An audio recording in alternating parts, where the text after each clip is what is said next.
aroma rempahnya tuh agak kurang. Dan bikin masak abang sama aja kayak masak yang lainnya, itu cuman pakai bumbu, garam, micin, penyedap rasa, dan pakai gula merah juga.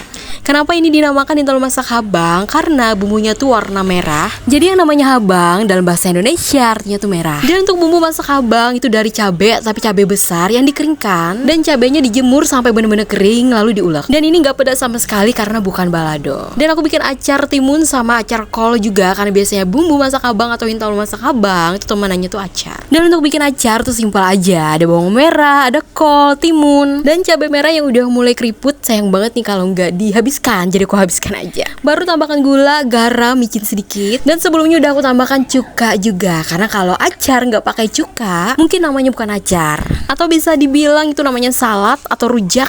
Tolong di komen kalau ada yang tahu acar nggak pakai cuka. Dan aku termasuk salah satu penyuka acar, karena menurutku acar tuh endul banget, jadi pas banget dimakan sama Hintalu masak habang. Dan jangan lupa kalau makan siang tuh nasinya agak dibanyakin, apalagi kalau belum sarapan nasinya di double aja, jadi makan pagi sama makan siang. Dan Hintalu masak habang, masakan khas Banjar, biasanya ada di acara hajatan, acara kawinan, acara selamatan. Biasanya tuh masak habang selalu ada. Jadi kalau di rumah bikin Hintalu masak habang tuh udah masakan yang paling spesial. Walaupun murah meriah dan sederhana kayak gini aja nih udah nikmat banget nih. Dan kalau makan kayak gini jangan lupa tambah nasi dan juga tambah telurnya. Dan sampai di sini dulu, bye, wassalamualaikum.